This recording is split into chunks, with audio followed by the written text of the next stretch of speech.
ಬೆಣ್ಣೆನಗರಿ ದಾವಣಗೆರೆಯಲ್ಲಿ ವಿಶ್ವ ದಾಖಲೆ ನಿರ್ಮಾಣ ಮಾಡುವ ನಿಟ್ಟಿನಲ್ಲಿ ಅಖಿಲ ಕರ್ನಾಟಕ ಕನ್ನಡ ಚಳುವಳಿ ಕೇಂದ್ರ ಸಮಿತಿ ದಾವಣಗೆರೆ ಜಿಲ್ಲಾ ಘಟಕ ಇಂದು 70ನೇ ವರ್ಷದ ಕನ್ನಡ ರಾಜ್ಯೋತ್ಸವದ ಅಂಗವಾಗಿ 7 ಕಿಲೋಮೀಟರ್ ಉದ್ದದ ಕನ್ನಡ ಬಾವುಟದ ಐತಿಹಾಸಿಕ ಮೆರವಣಿಗೆ ನಡೆದಿದ್ದು, ಇದು ಲಂಡನ್ ವರ್ಲ್ಡ್ ಬುಕ್ ಆಫ್ ರೆಕಾರ್ಡ್ಸ್ನಲ್ಲಿ ವಿಶ್ವ ದಾಖಲೆಗೆ ಸೇರುವ ನಿರೀಕ್ಷೆ ಇದೆ.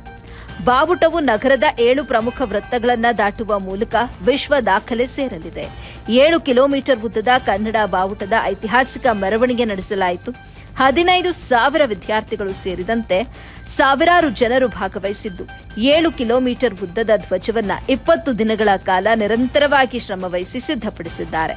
ಜಯದೇವ ವೃತ್ತದಿಂದ ಬೃಹತ್ ಕನ್ನಡ ಧ್ವಜದ ಮೆರವಣಿಗೆಗೆ ಚಾಲನೆ ನೀಡಲಾಗಿದ್ದು, ಮೆರವಣಿಗೆ ಐಟಿಐ ಕಾಲೇಜು ವೃತ್ತ, ವಿದ್ಯಾನಗರ, ಗಾಂಧಿ ವೃತ್ತ, ಗುಂಡಿ ವೃತ್ತ, ಶಾರದಾಂಬಾ ದೇವಸ್ಥಾನ ವೃತ್ತ, ರಿಂಗ್ ರಸ್ತೆ ವೃತ್ತ, ಸಂಗೊಳ್ಳಿ ರಾಯಣ್ಣ ವೃತ್ತ, ಪಿಬಿ ರಸ್ತೆ, ರೇಣುಕಾ ಮಂದಿರ, ಎವಿಕೆ ರಸ್ತೆ, ಚೇತನ ಹೋಟೆಲ್ ರಸ್ತೆ, ಅಂಬೇಡ್ಕರ್ ವೃತ್ತ, ಜಯದೇವ ವೃತ್ತಕ್ಕೆ ಬಂದು ಮುಕ್ತಾಯವಾಯಿತು.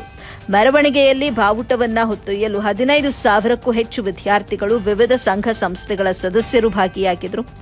ಲಂಡನ್ ವರ್ಲ್ಡ್ ಬುಕ್ ಆಫ್ ರೆಕಾರ್ಡ್ಸ್ನಲ್ಲಿ ಸೇರಲಿದ್ಯಾ ಕನ್ನಡ ಧ್ವಜದ ಬಾವುಟ?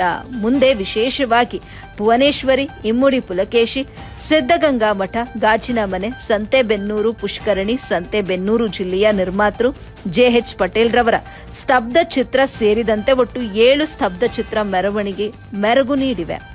ದಾವಣಗೆರೆ ನಗರದ ಪ್ರಮುಖ ರಸ್ತೆಗಳೆಲ್ಲ ಮಧುವಣಗಿತ್ತಿಯಂತೆ ಶೃಂಗಾರಗೊಂಡಿತ್ತು. ಜಗತ್ತಿನಲ್ಲಿ ಇಷ್ಟು ಉದ್ದದ ಧ್ವಜ ಎಲ್ಲಿಯೂ ದಾಖಲಾಗಿರದ ಹಿನ್ನೆಲೆಯಲ್ಲಿ ಈ ಕನ್ನಡ ಧ್ವಜ ಲಂಡನ್ ವರ್ಲ್ಡ್ ಬುಕ್ ಆಫ್ ರೆಕಾರ್ಡ್ಸ್ನಲ್ಲಿ ವಿಶ್ವ ದಾಖಲೆಯ ಸ್ಥಾನಮಾನವನ್ನ ಪಡೆಯಲಿದೆ ಅಂತ ಹೇಳಲಾಗುತ್ತಿದೆ.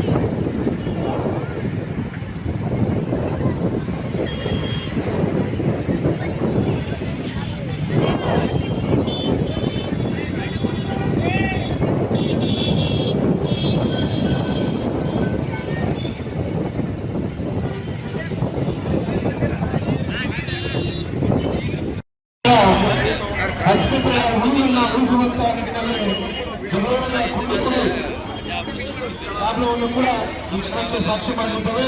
ಅಷ್ಟೇ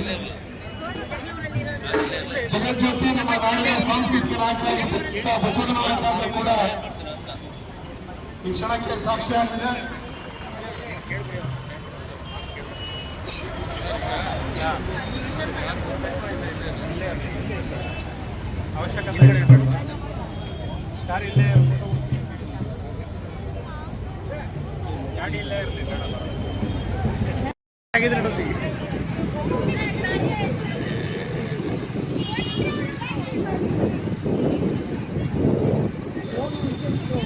ಹೇಳೇನ್ರಿ ಅವ್ನು ನಿನ್ನೆ ಹೇಳೈತಿ.